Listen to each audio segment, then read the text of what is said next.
One. Hello, guys. This is I was was ahead of you, Sumedh. This is Genius. Today we will be talking about clarity, seeking clarity, and speaking clarity into the universe. Sumedh, you wanted to say something. Yeah, welcome back to another G. Basically, yeah, we're talking about clarity, speaking clarity into the world, and specifically leadership communication. We know that leadership is so important at this time. We need a lot more leaders to finally step up and share their gifts and share their message and not be so scared of being bold, of expressing themselves from their heart. Ivan, do you want to go into the disclaimers before I kick it off? For sure. All right, everybody, be a responsible ass motherfucker. You're responsible for your own life, for your own condition. You didn't hear nothing here. All right, you were here when nobody said nothing. um, and we're not here to teach. We're just here to talk about our own lives. We're not here to change you. We're here for you to change yourself. Right? We're not here to teach you how to be you, because only you really know how to do that. But we have maps, right? And we want to share our maps with you. All right, be the Fact. best of the Ray. Facts, man. Thank you for that. Yeah. So basically, the main idea of clarity that we get in culture is that everybody wants clarity, right? Every time that you hire a coach or you look at things online, it's like, I want clarity, clarity, clarity, clarity. And it's such a buzzword. And that's why we also decided to use this word, because clarity means clear. Clarity means lucidity. It's something that is very straightforward, something that is simple, something that is clear, coherent. You're able to understand it. A lot of the times people speak, but people don't understand them, or they feel misunderstood in some way. So speaking clarity into the world is about this process of you not watering down your message, but basically condensing it to take all the chaos of your communication and have a clean line of communication to your audience. What helps me a lot is to imagine my words being a specific type of imagery. Like if I were to speak like I'm throwing darts at the audience, it'd have a very different effect on the audience than if I imagined a boulder attacking one of the audience members in the back row. It has a different swing to it, right? So first of all, just noticing that. Second thing is everybody seeks clarity externally. I want more clarity on my path, on my purpose. However, I would say to first of all seek the inner clarity, which is that awareness. Awareness first creates clarity. Self-awareness, right, creates clarity of the path that you're going to take. So a lot of people, they miss that step of awareness. And the last statement that I want to make on this topic is go on a little bit of a social media detox, okay? Now, not detox distancing yourself from social media, not in that way, but blocking certain accounts that don't share your message, that don't share your values, that are distracting you from who you are, essentially, and what your brand is, and what you stand for and what you don't stand for. Creating clarity is all about your standards. What this program is for you if this. This program is for you not. This program is not for you if this. Right? So clearly stating your product, your brand, your message out into the world in such a clear and succinct way that people digest it. What do you guys think? Well, what I think is very straightforward. What is clear is usually easy to understand. This follows the whole idea not just of communication, but also marketing and sales. If something is so clear, you will evidently attract the right clients because you'll remove the ones that aren't fit for your program, aren't fit for your product, and etc. It works the same with dating. If you build a very clear dating profile, you will evidently attract a certain percentage more of the type of women that you should attract with your kind of profile. For instance, we have both noticed that when we have beards, we attract certain type of women way more because they tend to be the women that seek the value behind what's in the beard, meaning the patience, the masculinity, you name it. And I very much agree with the whole getting clarity within, meaning truly understanding what you are about and going towards something that is productive towards getting that clarity. That's fundamental to whether you're building a business like I would do with Mr. Joe Nicasio, of course, who's our business coach, as well as how you would optimize the processes, the business models, as well as the internal leadership. It all starts with first getting clarity or clear from where we're at in the here and the now. And from there, asking yourself, is this simply a symptom as a behavior, or is there something deeper that is the true root cause? As per your unstuck program, is my behavior simply a behavior, or is this connected to my way of thinking in some way? Your thoughts on that, Sumit? Yeah, just for the people listening, my Unstuck program is a 7 week process where I take people through really removing any of the traumas or the different things that are holding people back, the storylines. So just clarity in terms of that for the people wondering what that is, right? But also, yeah, I love what you said, Ryan, in terms of knowing where you're at, right? Because we've got to be able to measure ourselves accurately. Joe has taught me this while working together for a while. The accurate thinking is such a gift, and to be able to think accurately. A lot of the times we get so much fluff going on online that we're not even sure what's accurate, right? There's a like this whole fake news thing coming out, right? Fact checking and all this kind of stuff coming out now. It's like, what is the truth? What is legitimate? What is clear? So first of all, before seeking any kind of documentation or credibility externally, you have to create that credibility internally. And that comes from, first of all, giving yourself a blue tick verification check mark from within instead of searching for it externally. So, one is you want to maintain your reputation externally, which is completely valid. We all want to do that. We all want to have a high status, so forth. However, the other one is an eternal process of really maintaining our character. And our character is very directly connected to who we are and our branding. So, what's coming up for you guys? Something that came up for me was recognize who you're talking to, right? That is so fucking important. Um, because sometimes we end up in arguments with people that we love and we treat them like they're the enemy. And we get lost and we sort of feel in danger, right? And so we're like, oh, well, I have to defend myself. And then we start pulling out mean words. We pull out things from the past, things they did do, they didn't do, right? We got that laundry list of shit that happened. And we've just been accumulating it and accumulating it, making our list, checking it twice, finding out if they've been naughty or nice. So, I mean, definitely, like, always, like, and, recently in my own household, I was having trouble with my sister, right?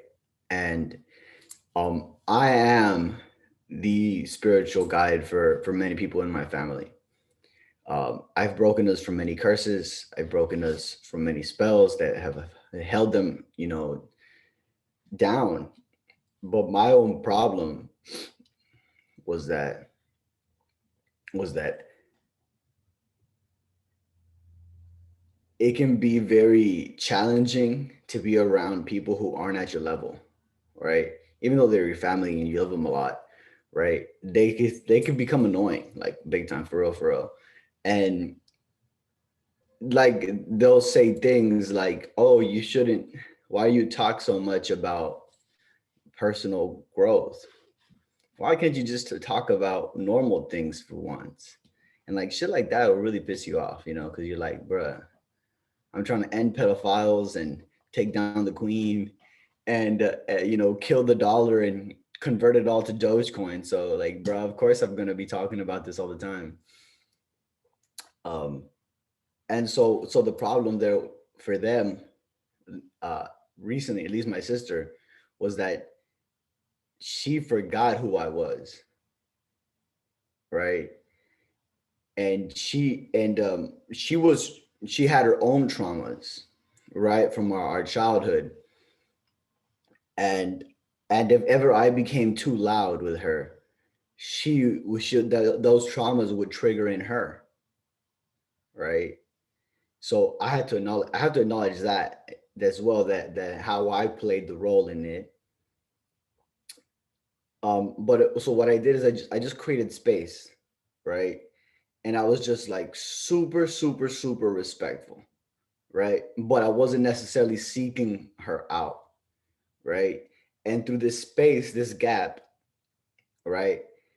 You can still send messages to people, right? Telepathically, just by thinking about it, just by thinking about it. Of course, it's going to affect them. Of course, they're going to think about it, especially if it's somebody that you love. They will receive the message. And she's come back, right? And she's been super nice to me now, right? So part of that was like, one, me knowing what it is that someone else has been through. That's the acknowledgement. Um, so that's part of it as well. It goes into knowing who you're talking to, right? When you can see somebody's own traumas, right? When you can see the way that they're holding their body, that'll tell you about them, right? And even like if somebody is like let's just say like in Peaky Blinders, right? This is scene where where they got Billy Kimber and they got Tom, I think that's his name. And Tom wants to make a deal with Billy Kimber. And Billy Kimber grabs one of his coins, right? And he flicks it and he's like, here's some money. And he just like throws it on the ground, right? And that's like really offensive, that's really disrespectful, actually. But the way he responded, Tom was like he could have like shot him, could have done this and this and that. He realized that this guy has more power than me, right? So what he did is he played it really respectfully. He bent down, he picked up the coin, right? And eventually, when the time was right, he took over Billy Kimber and he took him down, right? So all of this comes back to the same sentence of know who you're talking to, right? How you guys? Oh, I can pass on the torch right now. Yeah, know who you're talking to. Very important because it immediately reminded me of self talk. Self talk matters. Joe, did you want to say something? I see you unmuted. Well, I'm looking at the topic here of speaking clarity into the world, and we don't have to do that. The world's a pretty chaotic place. the world's a pretty unclear place, especially if you listen to CNN or the news. We don't have to speak clarity into the world. I like what Zan says, that there's only two journeys in life: the journey from chaos to order, and the journey from order to chaos. And we have an opportunity. We really can't speak clarity into the world unless we have clarity within ourselves, first of all. So we need to be clear within ourselves, and then we need to be able to communicate it in a way that people understand, appreciate it, and not only understand, appreciate it, but desire to actually make change to move towards more clarity. So that's really, if the promise is clear, people will pay the price. The problem is we can't even make clear promises. The people that make clear promises end up in leadership roles. The people who make clear promises communicate better, and the people who make clear promises have a bigger impact. So I think we have to have, in order to speak clarity into the world, we have to be one of those people that seeks different ways to organize and structure and see that clarity, because left on its own devices, the world's a pretty chaotic place. And other people will define the clarity if we don't. And sometimes, what's that meme going around now? It's like the government's taking more control. I did not see that thing. I did not see that coming. If we don't set up clarity for a better world, somebody else is going to do it for us. If we don't speak some common sense into this world, other people are going to impose their quote unquote common sense on us. And that, common sense is not so common, and it's the highest praise you can give to clear thinking. So, I got into this conversation a little late, so that's what kind of popped up for me.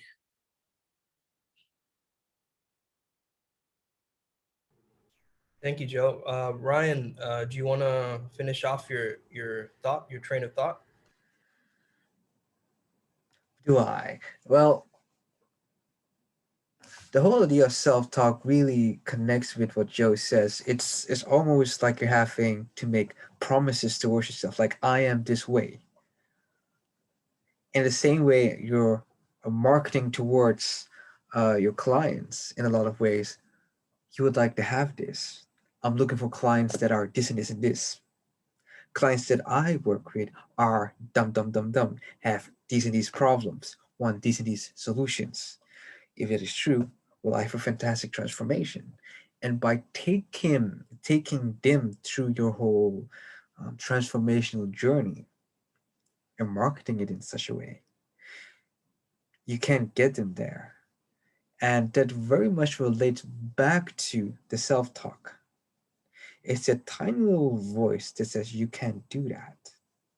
But a tiny little voice is simply a small animal within that wants to survive. And of course, knowing alchemy or mental alchemy, what you give attention to is where energy flows, and he wants attention. And as long as you keep feeding that little munchkin, gremlin, or whatever energy, it will keep growing and growing until it becomes too much. Hence, clarity with a calm mind becomes very important, especially in relation with your self talk. And to speak it out into the universe, I do agree with what Joe says on the two paths, where it's from order to chaos and chaos to order. And what is the universe other than the combination of both? Because that's how life becomes. That's how life comes about.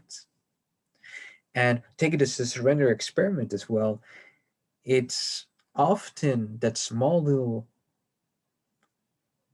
peeping voice, high squeaky voice within that tends to say, no, we're not going to do this. While, especially when an obstacle comes in the way. And yet, if your company is to improve, you have to face the obstacle in whatever way that you can, else you will not be able to compete with your competitors, your rivals, else you will never be able to be quote unquote the go to person, company, or whatever. And that works the same way with the inner work. What are your thoughts on that, guys? Whoever wants to go first. Joe, do you want to take it? Yeah. Yeah, I just think that when somebody comes along and they speak clarity or they speak truth, it's really freaking refreshing. It's like there's so much of what we listen to or hear in the world is babbling bullshit. Okay. And so when somebody comes along and their thoughts are clear, their ideas are clear, they speak the truth, I'm in the marketing business, and I help people start and grow businesses, and one of the things that um, I constantly run into is a lot of people they market themselves by basically exaggeration and hyperbole and not telling the truth, and we want to buy into the big problems. Hey, you can make an extra $2 million in 2 weeks. Okay, we want to believe it. It's a great promise, but the thing is, it's kind of our bullshit detector says this is bullshit. Okay, and so when somebody comes along and says, you know what, of course you can thrive and you can prosper, but you got to build it. If you're going to build a building, you got to build it with a blueprint and a foundation and one step at a time and do it the right way. When somebody comes along and says, when the truth resonates, that's what I want to get to. The truth resonates. The truth is powerful. The truth, I think clarity comes from the truth. And, we could be very clear about some falsehoods, but that doesn't serve us. And so, the truth resonates. And if we can, I think the path to clarity is really having that relentless commitment to the truth about reality, because when we're grounded in the truth, then what we speak will be more clear because it's coming from a strong foundation of the truth. And unfortunately, so much of what's going on in the world is, I'm saying these things not because it's the truth. I'm saying these things because I want to get elected. I'm not saying these things because it's the truth. I'm saying these things because I want you to buy my shit. I'm not saying these things, but I have an agenda to change social dynamics or social, I want to engineer the way you interact in this society. And so I think if we want to speak clarity, it's going to come from having a strong connection and commitment to understanding what the truth is and making sure that we're not, there's logical fallacies and there's cognitive biases that really take us off the truth. And we just need to be very careful that we understand what cognitive biases are. And we need to be very careful to understand what logical fallacies are and not get caught up in those things, because logical fallacies are not clear. They're not the truth. And cognitive biases are ways from distracting us from the truth. For Anyone sure. else? Yeah, there's like so many cognitive distortions, right? Like overgeneralization, mind reading. I can tell what people are thinking. I just know it. And just like identifying with different types of feelings rather than feeling the feelings, like thinking about feeling rather than feeling the feelings, right? There's so many of them. And yeah, I think the truth, yeah, for sure, the truth cuts through like a diamond, right? That's one of the tenets of the Diamond Sutra in Buddhism, is the truth cuts through like a diamond. So yeah, very powerful. And having some immutable standards for yourself and speaking with the enemy in mind really helps. Like if you know that you stand for harmony, that means that you don't stand for disharmony, right? So it's like you know what you don't stand for as well. And having that enemy in mind as you're speaking gives you that much more polarity, and that gains a lot of magnetism towards your character. And I've noticed that, a lot of spiritual people, they contradict themselves. I've always wondered why this is, but they're speaking to people at different levels of the journey, at different levels of consciousness. And so one piece of advice might be fill your cup, but that might work for somebody who's overgiving, who's people pleasing, right? So take care of yourself, put the oxygen mask on first, right? But then for somebody else, a person who's very selfish, it might be empty the cup, right? Just be able to, learn again and just be a beginner and go start from scratch. But if I tell you both of those pieces of information, it might be like, whoa, this is a paradox. But the thing is, life is a paradox. And so being able to understand that there is this kind of nature of contradiction that shows up, and it's being able to embrace that and hold both of those polarities and be almost like the juggler of both worlds, of the physical and metaphysical, gives you that flow and gives you that power of really stepping into that middle path. And Ivan, what you said about knowing where people are at, right? Like knowing where their level is at, what their journey is, and not from judgment, but from curiosity, and not putting people in their place, but putting yourself in their place. And that's where the empathy comes in. And really being able to understand that males and females also have different communication styles. I might have an audio visual learner style and somebody else might not, right? So we all have these different maps. So having that compassion that somebody else has a different map to mine oftentimes gives us added clarity. So what I want to add on to this is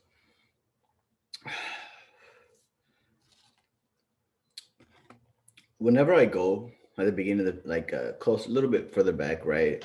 When I started going to the stores without my mask on, knowing that, I'm in a democratic city, and there's a lot of people wearing masks and whatnot. What I had to do was before I went in, I had to know why I was doing it, right? And I had to remember that the fucking pedophiles, that the mask is shit, that I'm not gonna get sick, that I'm not gonna get anybody else sick, that I'm not in fear. I had to remind myself all of these things, right? So that I would stand on the truth, right? What does it mean to understand? It means something's under you, and this is where you stand. And if you have a solid understanding, you could tap dance on that baby, right? But if you don't have, if your understanding is weak, it's going to be like you're running in sand, right? So it is through that remembering, rebringing understanding that made me so strong that I wasn't really asked to put a mask on, right? Because I don't know. And if anybody did ask me, I would just say no in a very kind way, right? Just like super kind, right? Because otherwise they're gonna get triggered. I already know they're triggered. They're so triggered inside, right? Let me see if there's something else I want to add here. Oh yes, and then we also bring this up to dating, right? Earlier before we started talking, I said that like sometimes we see a cute girl and suddenly we forget who we are, right? That's why in that moment we have to again remember who we are, remember what it is that we're doing, and stand on that firmly. Because out of nowhere, fear kicks in, root chakra, right? So now we got a weak root chakra, and we're not standing. It's where all of it is stacked up, right? So we're not standing on something solid. At least our base is not solid, and that means that every single thing above it is going to get affected too. Your heart will close up, your voice will close up, your mind will close up, right? So then we could do a simple visualization through your third eye. Shoot electricity. My bad. Shoot electricity to where you want it to go. This is what I've been doing to myself because my third eye can sometimes be more powerful than the other ones. It can be more charged than the other ones. And so I know that what I visualize becomes real, right? Whether it's in this world or in another world, it'll become real. So through that visualization of electricity sparking, breaking it through is really good. I mean, you could even try right now, right? And when you do it right, your body changes. You did it right now, something right? Yeah, yeah. It's just because I mean, at the end of the day, what are we? We're just electricity. And Yeah. so What when I've you known, identify, one second, when you identify with whatever gods or mythical creatures, use those creatures, use their powers. So I through my experience, I've been told about my spiritual mom and my spiritual father you know, and my father coming from the ocean and my mother coming from the sky, and you know, me saying I'm sort of the in between, right? I'm what happens in between the sky and the ocean, and one of those elements is lightning, right? So for me, I'm taking this power that do I know if do I really know? I really don't know. I've never actually seen it myself, but there's a lot of people who are much smarter than me and much more advanced than me that have seen these things. So I'm taking their word for it, right?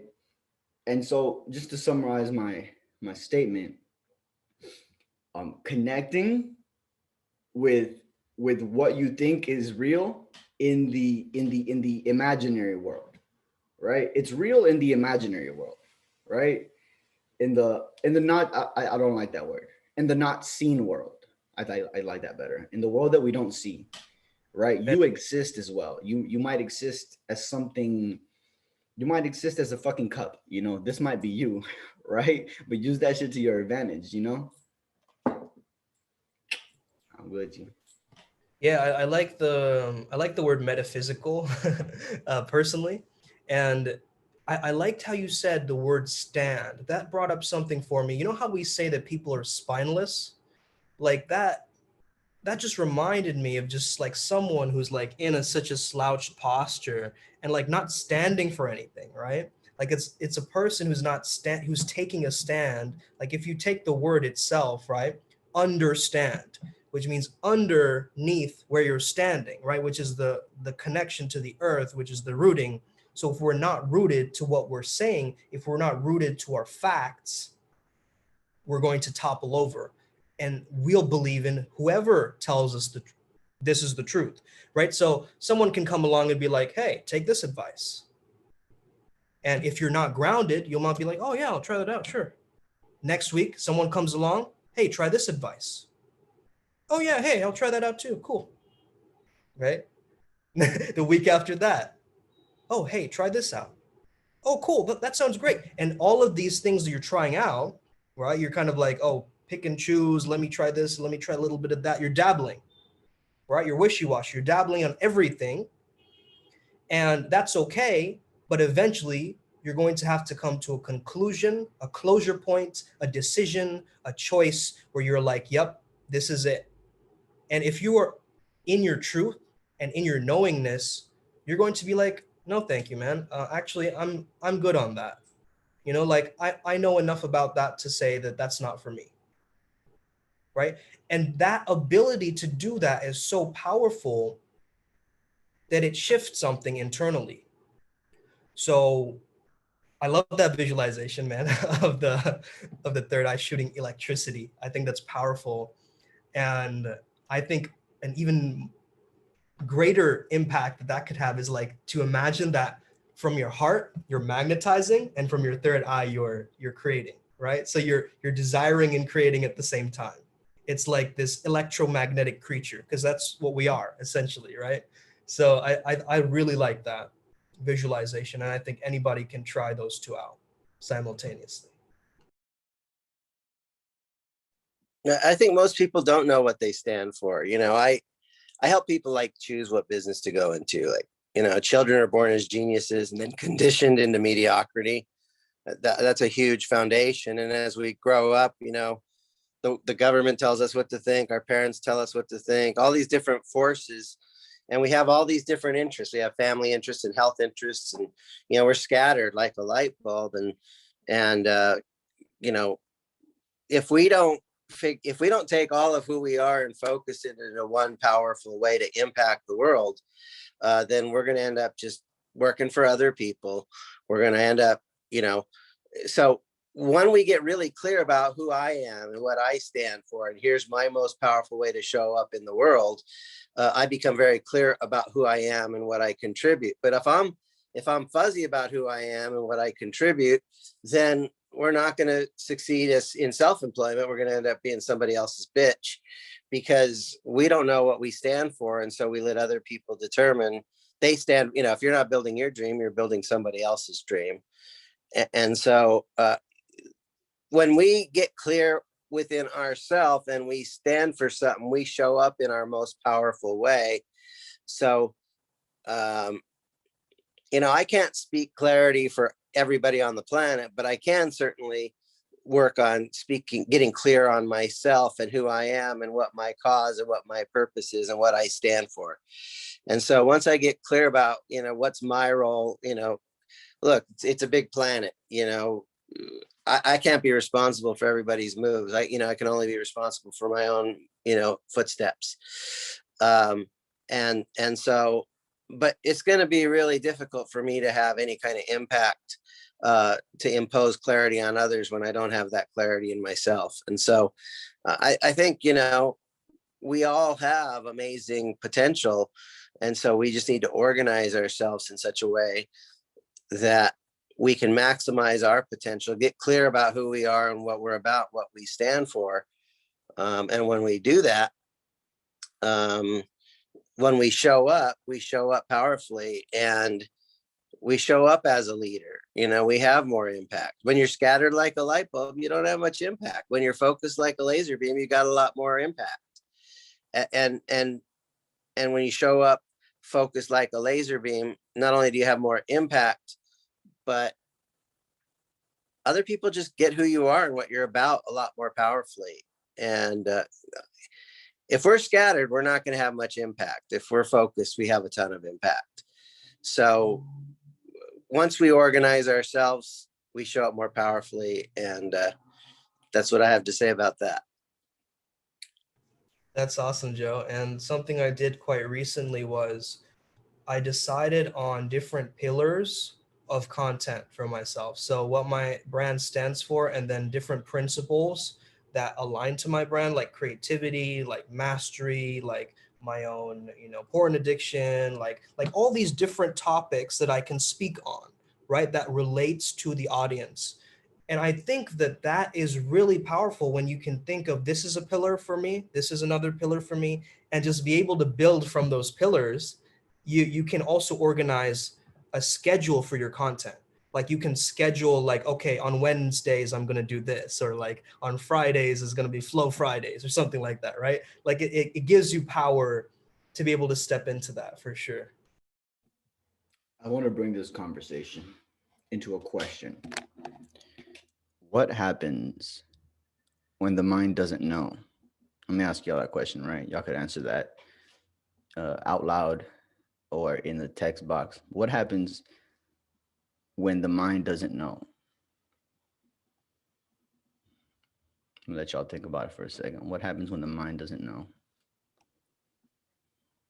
Well, I think, you know what you know, but you know what you don't know.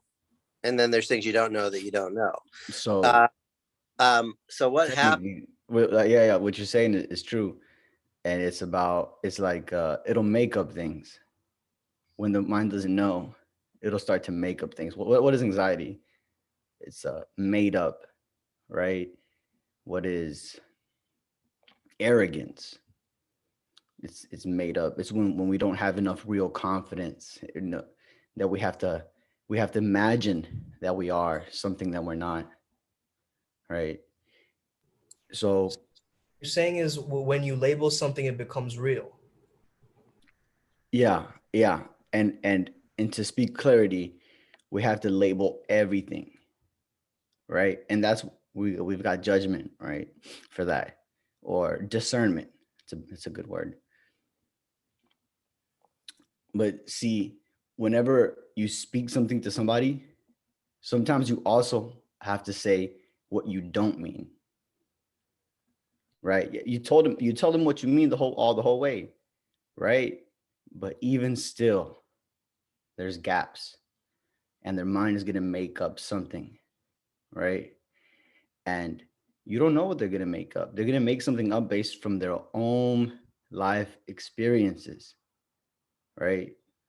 You'd be surprised how many different shit people can come up with, bro. It's a lot of, it's pretty big, impossible to measure.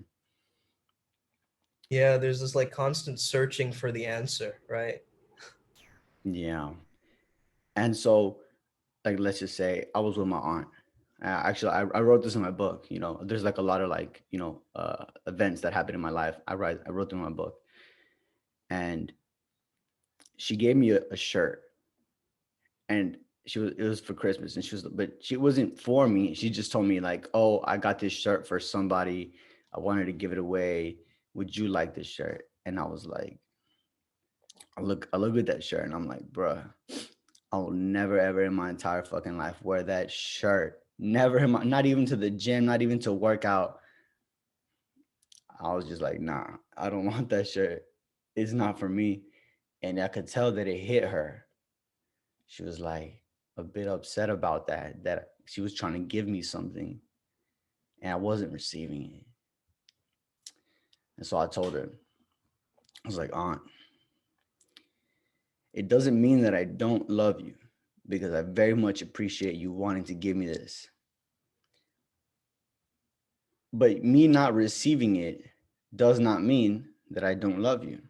It just means that I don't like the shirt, and I know it's not for me, and it'll serve somebody better.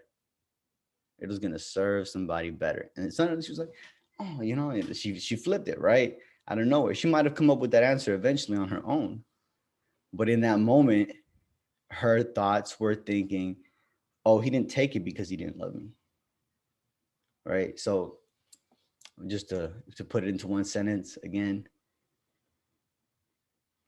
sometimes you also have to say what you don't mean in order for the person to have clarity on top of what you do mean. Love that, man. The word that's coming up for me is like loving discernment, or like loving interrogation. Like, you know what I mean? Like, it's setting a loving boundary. It's like carefrontation. So it's not like you're trying to do it to hurt them. The base is love. So it's very powerful, man. Thank you for sharing that story.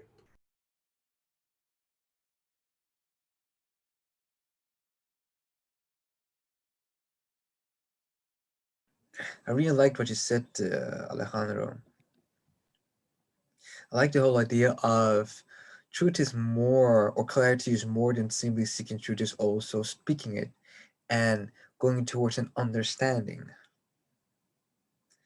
I like the whole idea how he would place a lot of clarity within the relationships that you have with whatever woman, and how that very similarly mirrors a relationship with a client. It's very similar. I stand for this and this and this and this. You get this, this, and this, and this. If there's a misunderstanding, that is fine. The simply means I have now a chance to clarify. And that's very beautiful, Alejandro.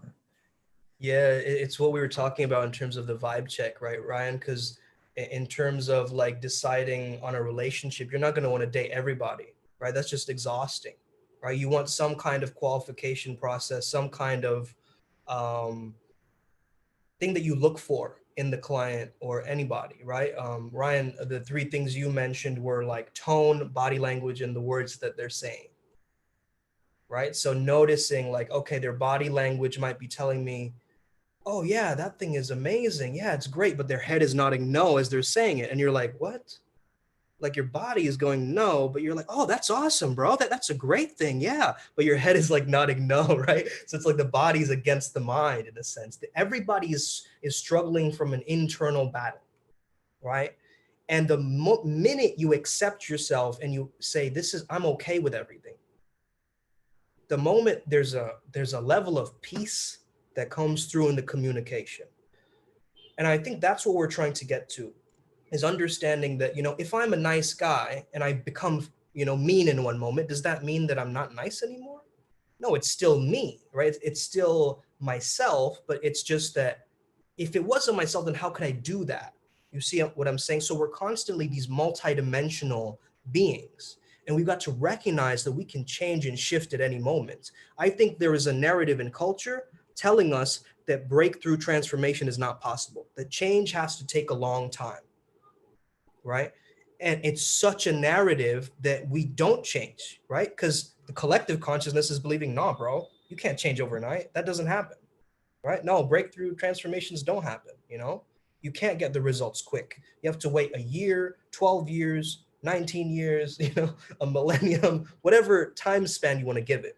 However, when you're in the flow states, you're more attached, not attached, I would say you're connected to the psychological time, not the physical time, right? Or you're connected with the physical time and not the psychological time. I had it backwards, right? So you're connected with the physical time. You could be like, okay, I'm going to get somewhere in 15 minutes, right? That's physical time. But a conversation with a person that you're truly deeply infatuated and in love with, that could last. It can feel like it's a year. You guys are talking, but it's only 2 minutes, right? So that your psychological time in your mind is slowed down, and this is what we're talking about: tapping into that Doctor Strange energy. Being able to slow things down and be able to understand that you don't have to be attached by time, still understanding memento mori and understanding there is a limit to our lifespan, right? But at the same time, not getting attached to the timeline. Um, and I think we can slowly transition into using our own spirit animals to communicate clarity into the world, if you guys want to get into that topic a little bit. Ivan, you want to kick us off? Oh yeah, let's do it. I was gonna say Ryan was talking about Rafiki earlier today. Of course. What do you want to know? How much money does he make? Hey, how much Yeah. did he get made for that? How much money did he make for that baptism that he did for Simba? And was the sacrifice of his father actually relate to pedophiles sacrificing the true kings for fake kings?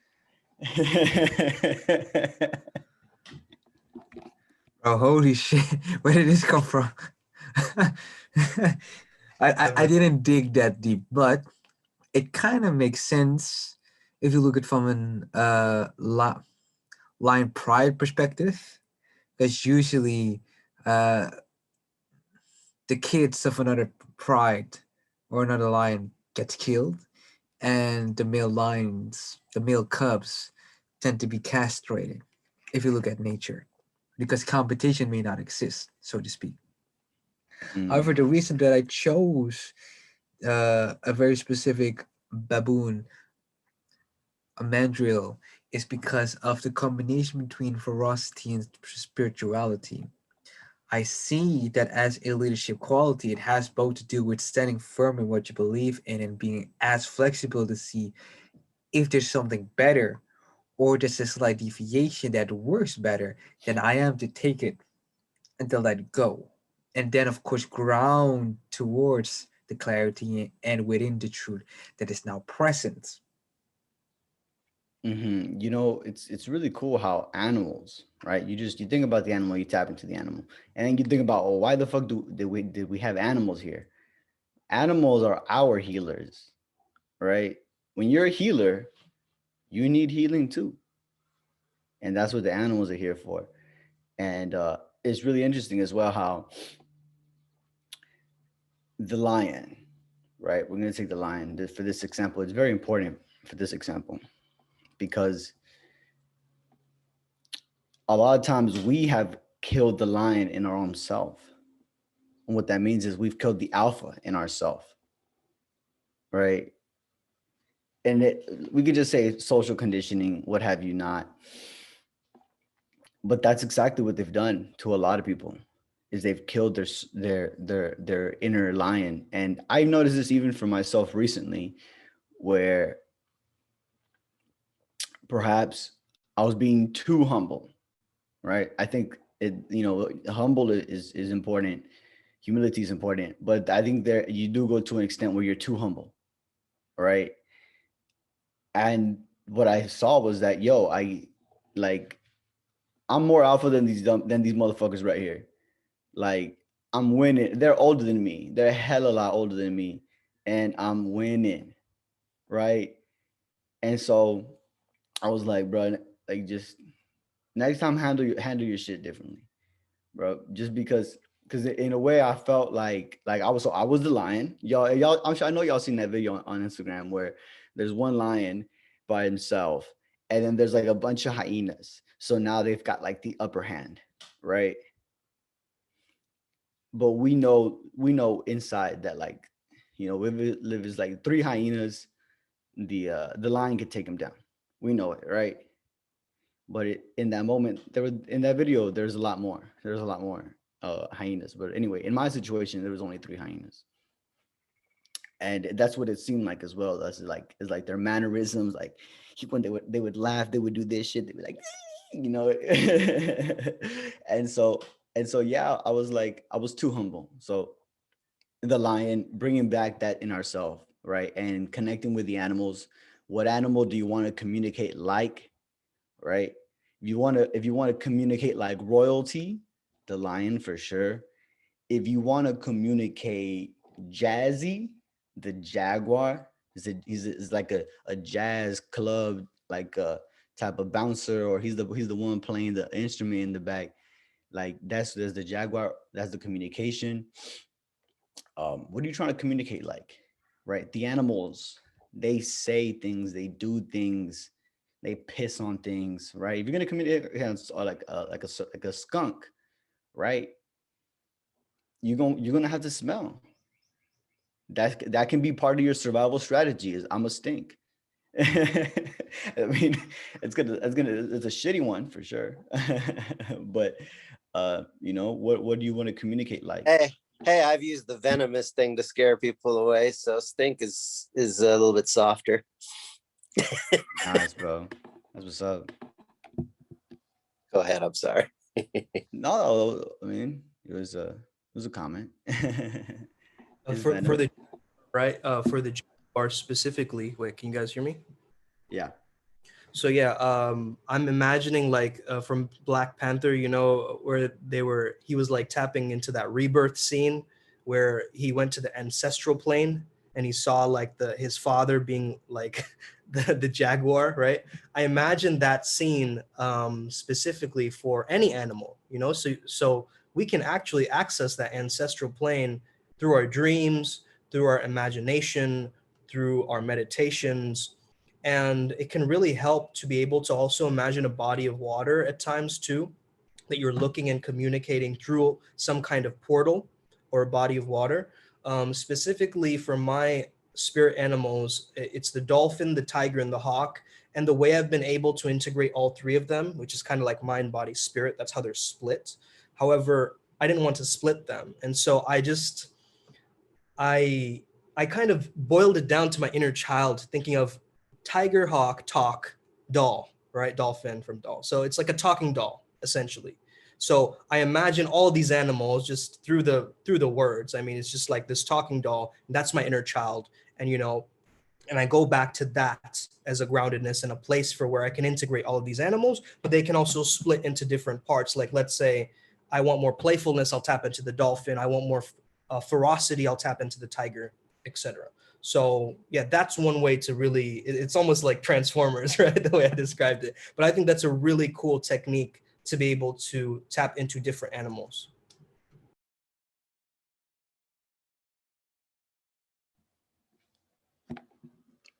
What's your favorite animal?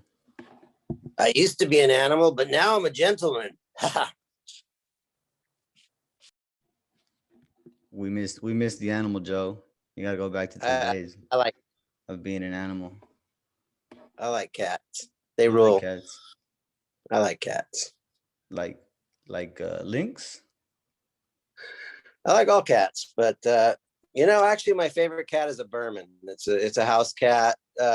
The mythology of it, they look like a Siamese, but they're not. They're a long-haired cat, and they have like the dark marketing, but on their feet, they're pure white. And the mythology or the story behind that is when Buddha died, his pure white spirit went into the feet of the Burman cats. They're the most loving, sweet cats you'll ever meet. They're just sweet, sweet cats. And, you got a cat that's got the spirit of Buddha, you probably want to have that around, For sure. You do have that vibe a little bit. You do have that vibe a little bit for sure. Thanks. And what about rest of you Oh, my guys. bad, bro. My bad. Go. I was just asking what other animals you guys resonate with. Well, absolutely the tiger. No Shere Khan. My last name is Khan, so I have to pay respects to that animal. Ferocity, cruelty, practical cruelty towards getting something, being absolutely vicious towards getting what you want, and at the same time being very protective towards, the loved ones and etc. I haven't researched the symbology behind a tiger. I know, according to more Indian mysticism, it has a lot to do with royalty, protection, defense. Is used in a lot of armies and warrior styles. So that would be my second choice. Alejandro, Yeah, what's yours? also tigers. Just saying this. Tigers are also balance of yin and yang. Mm. So they have soft fur, but they also have a hard presence. So it's a very balanced animal. You know what a lot of people don't know is that your spirit animal was made the same day you were born. You guys were born at the same day, same time, right? Um, so it's you in spirit. That's what it is. Spirit animal is you in spirit, right? And the same way that your higher self is really just your future self, because it knows what's going to happen. It sort of plays a similar role, right? In the sense of knowing, right? You know how people are always like, oh, within.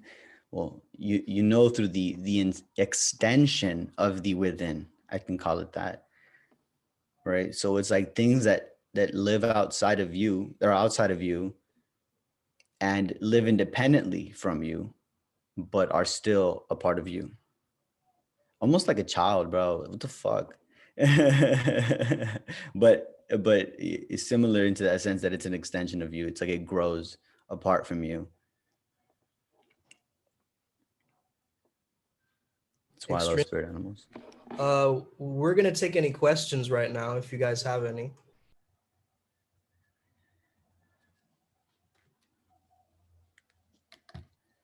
Yo, is this the Milton we were talking about whenever before we started? Yeah, I was a bit late, but I got the gist of the story. Oh no, bro. Ryan was talking mad shit, bro. You gotta go take your spirit animal. You gotta beat him up with your spirit animal, bro. I believe that. Oh shit, right. Watch out, Ryan. Ah. Do you guys want to do a breathing exercise? I'm down. If you guys are down. Yeah, if you want to lead us through it, man, go for it. Fuck yeah.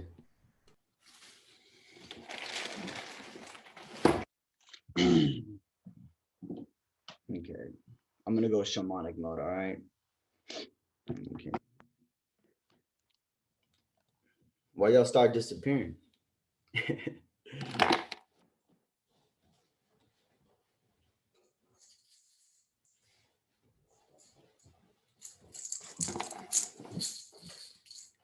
I've got my rattle.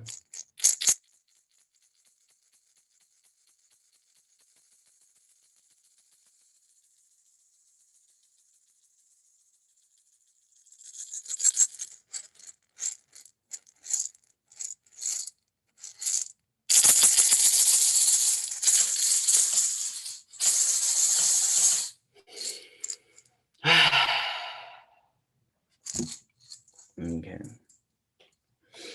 All right. Okay. All right. Okay. So the sound that we create has an effect. Yes or no? All right. True. Yes. Now we put it together and we chose what the sound, what the meaning was, right? And so things don't really have meaning until we really give them the meaning, right? So then we chose what the sound was, the healing sound. We put it into the rattle. And I'm talking about we as in like humanity, right? And so that's why we're using the sound to heal, right? Now, in the same way, internally, we make sounds of a vibration, right? And that vibration is emitted. You're like, you turn on your instrument as if you were the rattle, as if you were a drum, as if you were a trumpet, whatever your favorite instrument coming to mind. You can turn your body literally into a real instrument of music, right? But you don't have to be trained in the way of of singing, where you're like, it's like you thing that you do, right? Because it's not singing, right? It's turning on your body as an instrument, which is not singing, actually, right? And so we do that through the form of chanting, right? Chanting is just the sounds that we begin to make. And so, how many people here are familiar, by show of hands, with the Om Mani Padme Hum? Yeah. Oh, what about just the Om, an Om chant, just a straight Om? Okay. All right. So just to brush through it real quick, and then we're gonna do it together for a little period of.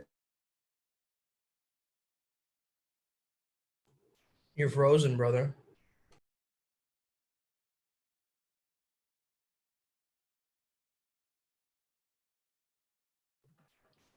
Ivan, can you hear us?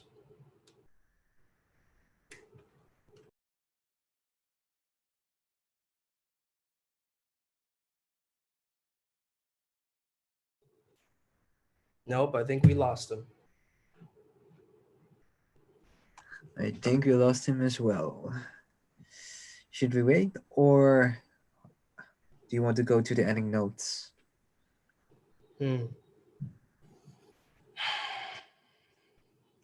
I think we could all collectively Om chant while Ivan returns. And it might be funny for him to come back and we're all chanting Om. I think that Of could be course. hilarious. His computer died. Okay. Yeah. So the way the Om works is it starts with an A, then a U, then an M. A lot of people, when they're chanting Om, they just think of it as OM or OHM. Now that's okay, but it's not extending the process of the actual potential of the symbol. Now the symbol, if you look at the symbol Om, it's very powerful because in the symbol itself, it shows the waking state, the dreaming state, the sleeping state, right? All in the symbol. So Turiya is this infinite state. Also, you could say that it's kind of like the flow state, right? So it's in between sleep and awake. It's a state of relaxation. So if you look at the symbol, there's a 3, there's a little curve like a C and then a dot. Now the dot is the infinite consciousness, also the absolute, God, source, whatever you want to call it, the Tao, right? And then there's this veil, this little C. The C is basically the veil of illusion or Maya, as you'd call it. So in order for us to access that infinite consciousness, we have to break the veil of illusion, right? We've got to come back to our truth. And it's a powerful symbol because it's the primordial sound of the universe, as it states in a lot of the Vedic literature. So AUM, if you just imagine as you're doing this, that it's going from the bottom of your stomach and it's rising all the way to the top and coming out of your mouth. So the process would be you go,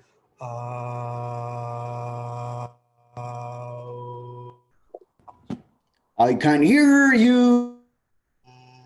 right? So it would extend through that process. So yeah, I was just explaining a little bit of the background, Ivan, about the symbol of Om, and you know what's the significance of it and things like that. But yeah, you can kick us off right now through Om. A so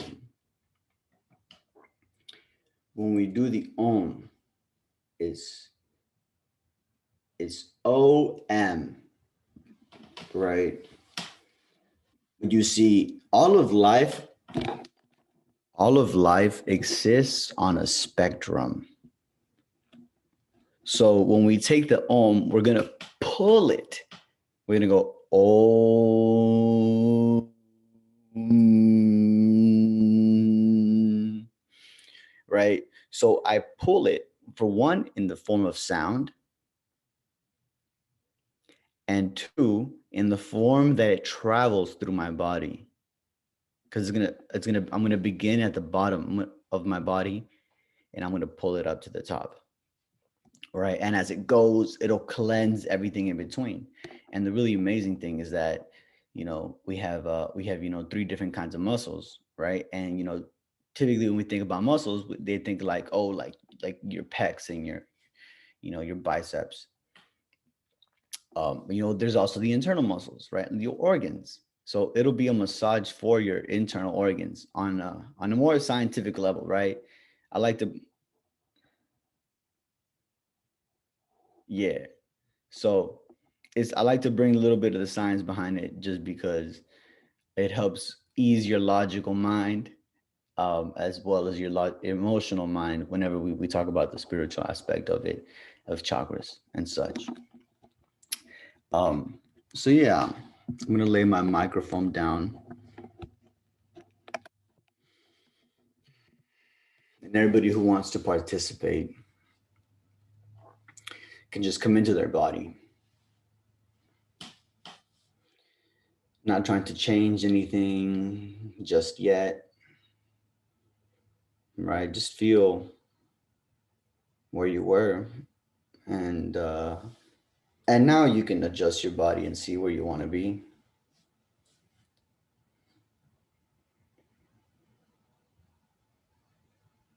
Now breathing out once, breathing in once.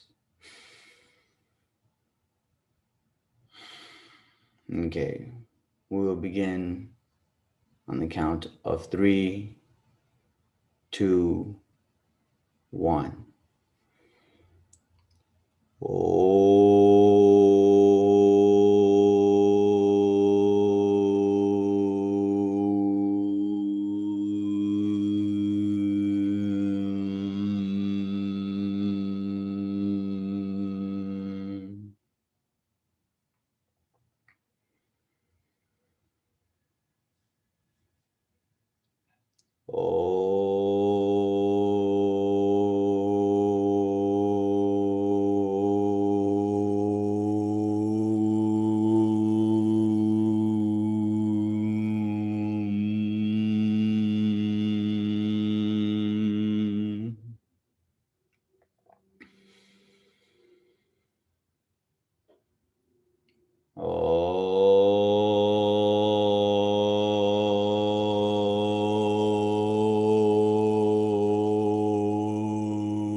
Now sit in peace.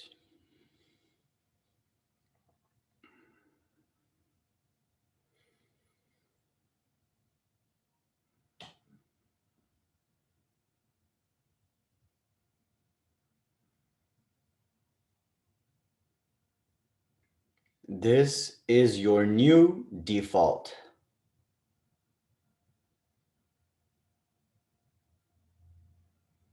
This is his new default. This is her new default.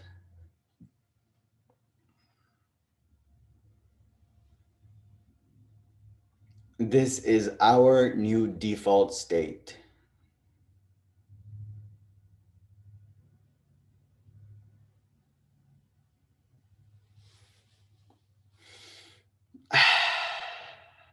How y'all feel? Incredible, bro. Thank you for sharing that. Calm, How about you, Ryan? simply calm. Calm. Calm, relaxed, focused. You That- sound real. You sound real now, bro. Like, I don't know, there's like a more realness to you. Appreciate it. Other Ryan JC. If you participated, how do you feel? Dun, dun, dun, dun, dun, dun, dun, Did you dun. try it, Milton? I didn't Milton. see. I had my eyes closed. Milton, Yes, I tried. I've experience with yoga, so it's not completely foreign to me. So you have done chanting before? Not the chanting part, but the poses and the breathing exercises. I've done those before. So how did you find this different from since you came into this knowing something already? How did you experience this different? What was the difference? I think the main thing was using your voice while you're meditating, because what I'm used to is mostly breathing without making sounds. So maybe I have been doing some commercialized yoga form. Yeah, I think that's the problem, because most of the time they adjusted to the public, but this was something different, and I noticed that I could feel the effects, the vibrations of what I was saying in throughout my body. So that was something different. Dude, that's so freaking dope, bro. Because for real, this is exactly what this does. Is it literally just makes your body vibrate from within, and when you learn that, and then you learn the chakras, right? And how your body is alive due to the, perhaps could be the overcharge of a chakra or the undercharge of a chakra, right? And then you go to that chakra and you make a sound and you activate it inside of you, right? And you can either charge it up or discharge it from that point. And a discharge would be a sound. With the sound, that's a discharge, right? But if you want to charge it up, you'd want to do something more like a grounding exercise, right? There's a lot of good grounding exercises. I have some already recorded on YouTube, and I can send them to you if you wish. Anybody here, if anybody here wishes, but I've done it with you guys as well, actually. Yo, Ryan, I have a question for you, homie. I think he's working, brother. No, our Ryan. I mean, they're both our Ryans, but the the first one, the first Ryan, Ryan G or Ryan JC? right? Ryan Khan. Good. See, I'll remember your last name, bro. Continue. What's up? Yeah. How did you find? What did you find that was different about chakra workouts and Sumedh's chakra stuff? Because I know it's different. And so, how did you apply those differently in you? So you're talking about what you just did and the Unstop program. Well, first things first, it's the method of the madness. Let's say that. Where where Sumedh goes very deeply into the theories and goes into what is associated with chakra. You apply it from a meditative and vibrational state. Now, it again, I follow the path of whatever works works. You don't have to necessarily question it. As long as it works, it's perfect. But this is my opinion. Now, what I found is the synchronicities between just today we talked about the third eye scripts and how the third eye is very interestingly related to the clarity aspect and how that immediately relates to what Alejandro was doing, getting clarity, getting calmness, being relaxed. Because you and I both know, Alejandro, that a calm fighter with a pure focus usually is the faster one to hit, correct? So in I think the difference definitely lies in the approach, but it comes down to the same goal. That's cool, bro. That's cool. So yeah, I was just saying because yeah, I thought that was interesting. I thought that was cool.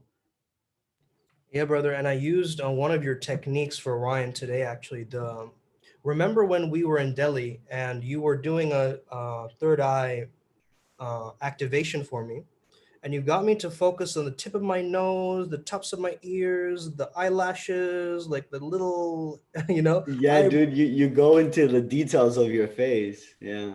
details. Yeah, exactly. And we even went as far as going to the inside of your nose. We went inside of our own noses, you know what I mean? And that's like that's your own nose. You should have done that shit a long ass time ago already, right? It's kind of strange when you really think about it. It's your own thing and you haven't even explored it and you can't even feel it, right? You have to literally focus to feel it. It's pretty cool. What were you saying? You tried that one? Yeah, I was just guiding Ryan through that process of when he was getting much more clear on the emotional, um, the intention and getting it actually to activate. So yeah, um, I basically use whatever has worked for me in the past. So I use a combination approach of all the mentors that have given me different tools throughout my life. So yeah, have to give credit where credit is due. You know what I mean? So thank you guys. I know we're running very over time. Thank you so much for tuning in. I hope you have an incredible rest of your day, a day full of clarity, and yeah, may you never be the same again. For sure. Milton, thanks for showing up. RJC, homeboy, pulling up all the time, homie. Love to see you, man. Hey. I'm really glad everybody's here, man. That makes me happy. But yeah, like Sumedh said, we peacing out.